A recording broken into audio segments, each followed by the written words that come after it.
Thanks again, Caterina, for this interview. And we have so many questions for you based on your publications, based on your research. So we would like to start directly. Yes, we would like to start with this question, which is, I think, always relevant. And should human artists fear AI? And also, can you tell us about the research you made in 2020 briefly, and what is the perception of human artists on AI in general?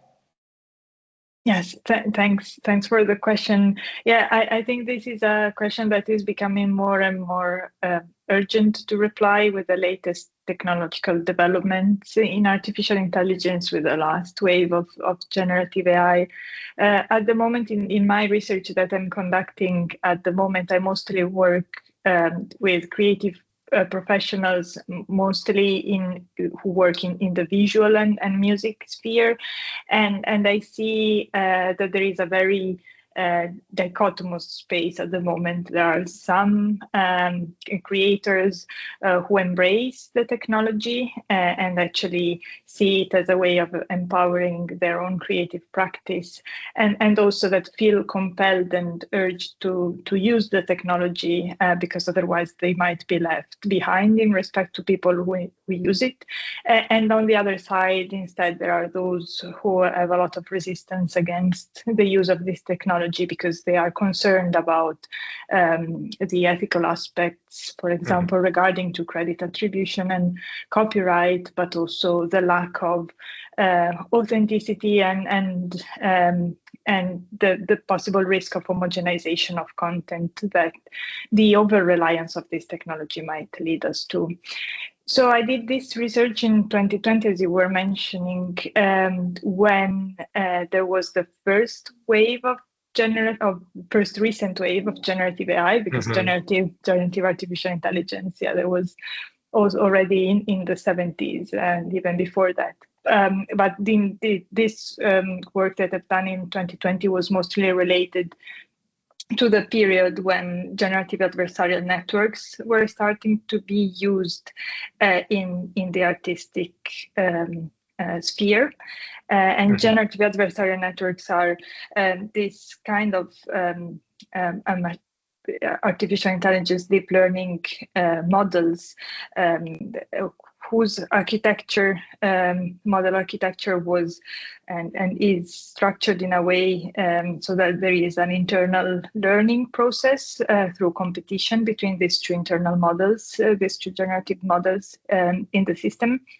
And these models were used starting from 2015 when Ian Goodfellow created this new algorithm for this technology on artistic projects to generate imagery. And I became interested at the time on how they might change the way in which creativity was perceived from a creator and from an audience perspective. So what the key insights of that project at the time was that when evaluating the creativity of output without knowing the provenance and the origin of the work, of the visual work that I was presenting to participants in the study,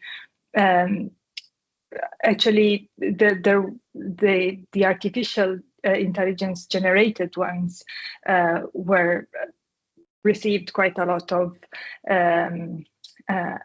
likes from the participants. So it was liked by many participants, but when knowing whether it was human or AI generated, then the perception of the creativity changed quite a lot. So just by knowing that it was generated by a machine and not by a human reduced the perception of creativity.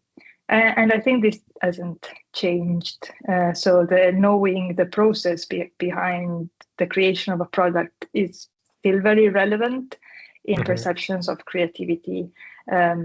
So should artists be, this is coming back to your initial question, so should artists be afraid of AI? I don't think so for this reason, just because humans still value a lot where an artwork comes from, and just by the fact that it is a reflection of human work and human personality. That's what is still mostly valued. As you mentioned in your publications, the notion of creativity is not discussed as much as creativity and its application to like various domains such as arts and also science, technology. And how does consensus on what the nature of creativity is changing? You mentioned a few points already, but this is a good question. So there are a lot of definitions of creativity in the literature.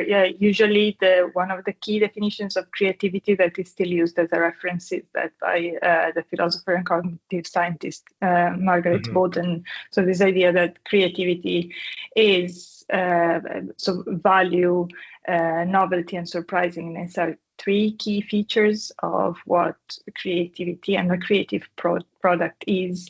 This is still, I think, endorsed in the literature on creativity, but there is a further aspect of creativity that is also mentioned in the literature, which is agency. So the intentionality behind the creation of an output, that is becoming more and more important. I see it becoming more and more important in the literature on creativity, and I think it is a result of the emergence and development of these AI models used in the creative sphere, just because it's not possible any longer for how the quality of the output that these models are producing. It's not possible to distinguish a product of creativity of a human from a product of creativity of a machine just on the basis of how surprising it is. I think we have all been surprised in some way or another by the outputs of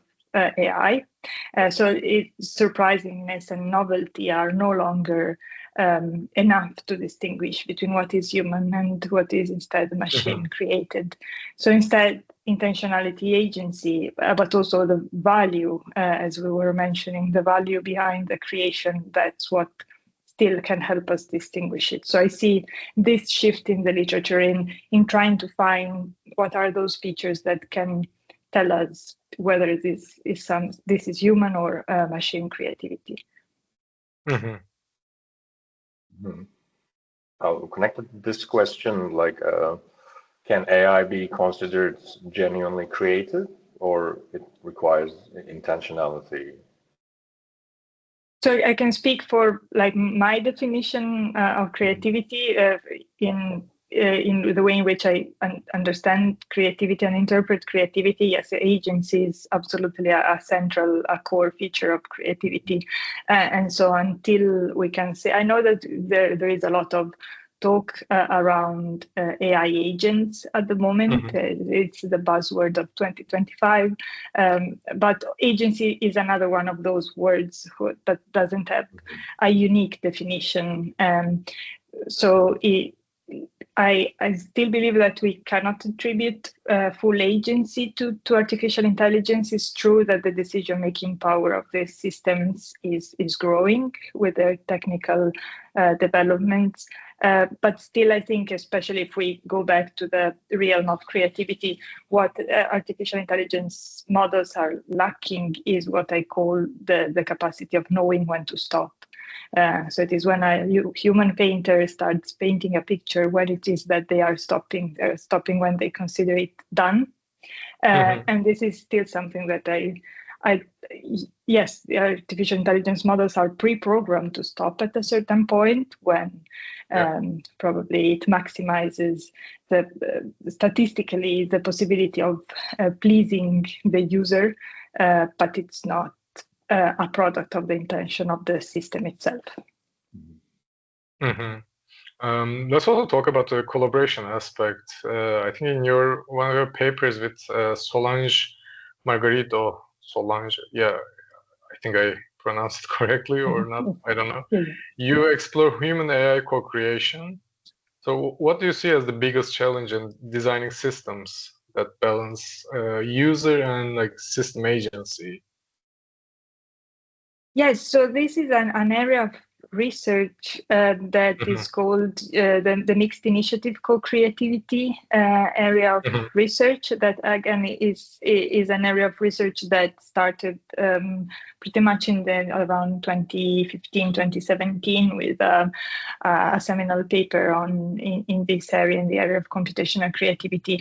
And it is precisely the study of understanding the dynamics of collaboration in creative processes between humans and automated systems, which might be AI, but also more rule-based systems or other kind of automated systems. And this is an aspect that interests me a lot. So I'm much more interested in the process rather than in the product of these models.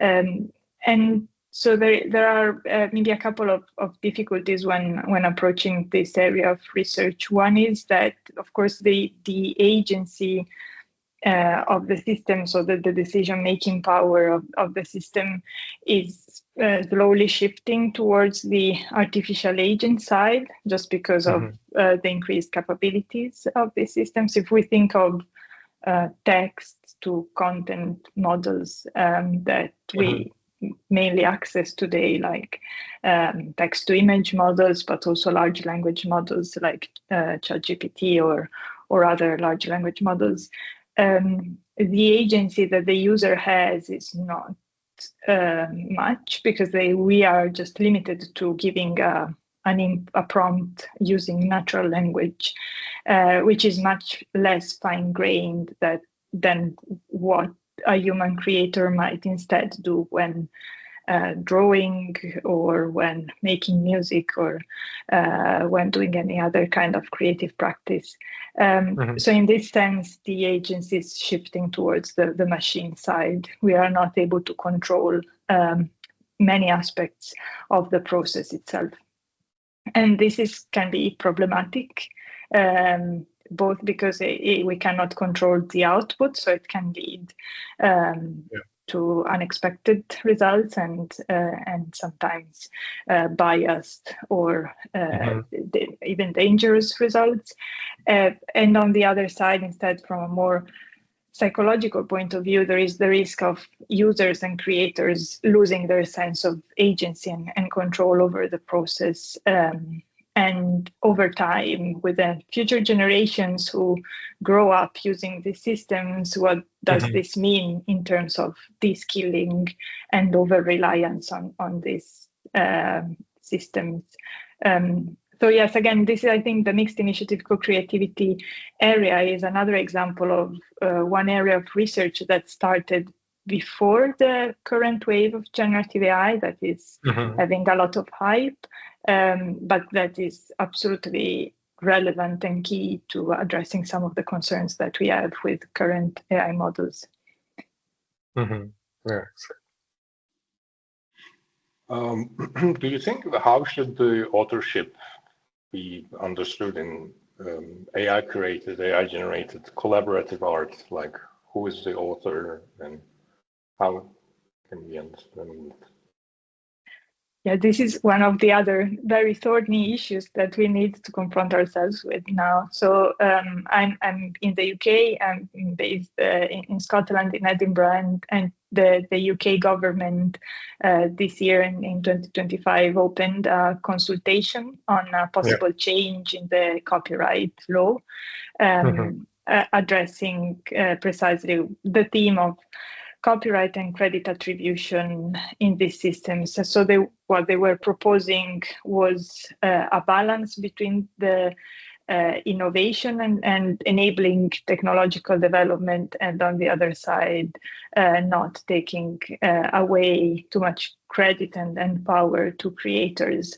But basically what they were proposed, one of their proposals was to relax copyright regulations to enable technology companies to use data and content to train their models. So we know that artificial intelligence models are powerful just insofar as they have access to good quality and large quantity of data. So without this data, they cannot do much. And so this potential change to the copyright regulation was aimed at enabling faster technological developments. It had quite a lot of backlash from the creative community. They received tens of thousands of replies to these consultations of also in the creative communities, from the creative community, mostly of people concerned on what this might mean for the notion of authorship and copyright in the future. So it is a complex issue just because of the agency aspect that we were reflecting on before. Agency and authorship, of course, are very much related. So how do we measure the authorship? We measure it also on the basis of the control of that who is called the author has on the final output. So if these models are developed in such a way that they have more and more control over the creation of the output, then does it mean that they can be ascribed authorship? So I think there are two aspects to this. One is the more philosophical one, and another one is the legal. So I'm not a legal scholar. I'm a philosopher by training, so I can only very glance on the legal aspect. What I can say is that that will depend on, of course, on the legal regulations. In most regulations over copyright, still the author needs to be a natural person, so a human. So there will be no way for an AI to be considered an author just because AI is not a human. From a philosophical perspective, instead, there might be other ways to look at what authorship is. And if we consider authorship as a result of the power, the causal power of an agent over an output, then things are more complicated. Actually, we just worked on a paper that is now under submission with a colleague on how looking at creativity as a process can help us address some of these issues of authorship. And what we claim is that if we look at how different actors contribute to the process of creating an output, and maybe weight differently the contribution by each actor, then we might be able to reach a different and more distributed notion of what authorship is. Because on one side, I also think that we need to rethink our notion of authorship is quite old and maybe not fit to reply to these questions in the current technological landscape. Yeah, not the output, but the process. Yes. Yeah. Yeah. So I would like to also talk about the education aspect. Like, given how fast generative AI is evolving, how can education keep up with that? What skills do you believe will be the most essential for artists, and what concrete changes do you believe for schools, universities to stay relevant? Thanks. Yeah. So actually, I'm doing this project in collaboration with Adobe as part of the Bridging Responsible AI Divides program that is supported by the UKRI here in the UK. And we are looking at how the integration of generative AI tools in the creative workflows of creative professionals is changing the way they work and the benefits and barriers that they might encounter. And actually what we have just done as part of this project is a series of workshops which was called the future-proofing skills, creative skills.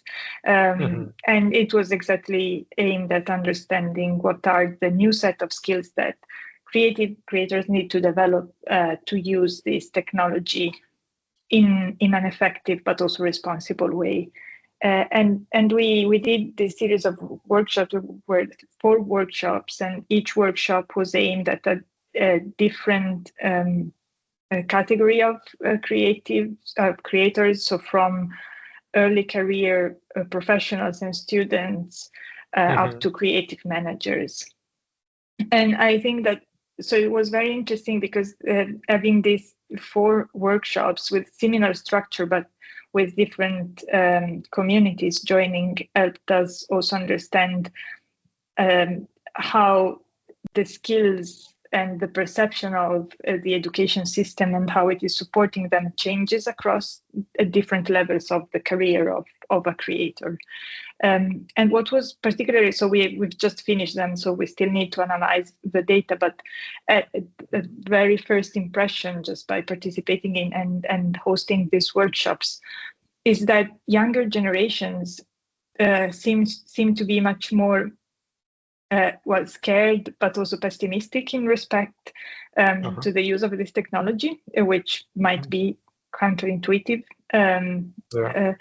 But they all, across the board, from students up to creative managers, they all agree that there is currently a lack of a formal system of education that helps them in navigating this space. So what creators mostly do now is to rely on either social media or YouTube channels or very or community-based training opportunities.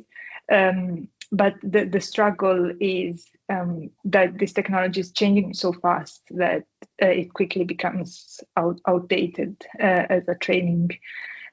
So I think that was one of the key insights of like what is that is needed is maybe a more structured, more high level, less maybe focused on just how to use one specific tool, because we know that in 2 weeks there will be another one that replaces it, but aimed at other kinds of skills that will still be needed, like critical thinking. And one of the key ones was the capacity of evaluating the output according to your own set of values and criteria, because that's where we can see that the trend is going.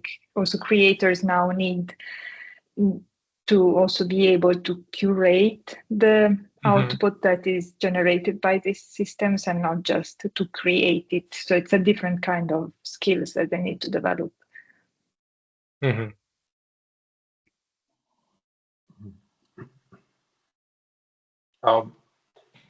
I think in your workshops, the participants imagined what a typical workday might look like in 2030 with the AI integrated creative workflow. Like, how do you envision the creative work environment of 2030, like in general? Like, what would the day look like?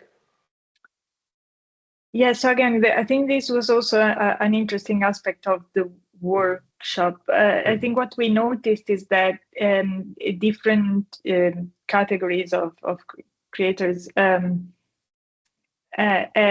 a different level of also of detail in how they can envision their workday in 2030, so in 5 years' time from now. Again, early career professionals and also freelancers struggled to think of themselves in 5 years and how they might integrate these tools, just because these were the 2 categories who were also more resistant against the adoption of this technology. Well, instead, we had a session with in-house professionals, so people working in creative agencies. And for them, it was much easier to map out exactly how they would be using the technology, in which aspects of their workflow, and how it would be changing. And we think, again, we still need to fully analyze the data, but we think that this might also be due to the fact that in-house professionals, at least the ones who participated in the workshop, work in teams, and just by the fact of having the support of your members of your team helps a lot to understand how to use this technology. So we saw really this dynamic of feeling more comfortable just because you know that you have the support of your team, and where you might lack some confidence in one aspect of the workflow, there might be someone else who instead knows more about it. But I think there was one key element that was common to all of the participants across all the 4 workshops, which was the wish for more in-person collaboration, even with an increased use of the technology. So using the technology to free up from menial works, menial tasks, to have instead more time for in-person, meaningful collaboration and exchange. So this is something that it seems that nobody wants to lose. So this aspect of collaborative and in-person creative exchange. Mm-hmm. And for the last question, I would like to ask about the research cluster. Thanks again for having me. It's amazing sessions all the time. And can you please explain us how did it start, and maybe you can mention a few projects about music, cinema, digital games, and everything. Yes, sure. Yeah, thanks for the question. So I'm leading this research cluster at the Edinburgh Futures Institute, which is called Creativity, AI, and the Human. And so I joined the University of Edinburgh in the autumn 2023 as Chancellor's Fellow in Design Informatics. And in my very first days, I received a very valuable advice by a colleague, which was take your first months just to go to events and meet people before the workload becomes too intense and you won't have time to do it later. And so I took that advice, and it was the best advice that I could have, because this allowed me to meet a lot of people all across the university and understand what they were working on. And by having just all these coffees and conversations with people, what I realized was that there were a lot of people all across the university working on creativity or artificial intelligence or spaces in between, but not necessarily talking or even knowing about each other. And my research is very interdisciplinary. I have a very interdisciplinary background, coming from music and philosophy and working now in AI. So I see the value of these connections between people and between disciplines. So there was the possibility within this institute that we have here in Edinburgh to create a research cluster, which is basically a community of people from across the university, but also beyond, since you're also a member, who are interested in this topic of creativity, AI, and the human, because one key element of the cluster is to understand what is the role of the human, because it still is a central role for creativity in this development of AI technologies. Who and facilitate connections and collaborations. So when we started, it was, I think, 15, 20 of us, and now we are reaching the 100 number. Yeah. So yeah, it's great. It gained a lot of momentum, and various different projects are already emerging from collaborations, which are born as part of the cluster. So we have what we are doing at the moment. We meet monthly to connect and share research, and we have also regular events. The next one will be an industry mixer event aimed at creating connections not just between academics but also with industry members. And we are in the process of, now that it is a large community, it's pretty much stable, to map out the key areas of research and interest. And yes, as you were mentioning, the creative tech, so the creative technology is very prevalent. And this was also one of the aims when starting this group, was not to limit to limit the group to the arts sector, even though I come from an art and humanities background, but also looking at creativity in science, or actually in everyday aspects of our everyday life. So there are also people from from STEM subjects and from medicine and from economics or education. So yeah, it's really, yes, a great experience, and yes, it's always a pleasure to see all the things and connections that naturally emerge from the group. Mm-hmm. Yeah. Thank you. I hope you enjoyed our questions. Yes. Well, thank you so much. Yeah, it was great. Thanks a lot. Yeah. Yes. See you on the next session. Yeah. Yes. Looking forward. Thank you a lot. Thank you. Bye bye. Thanks. Bye. Bye. Bye. Bye.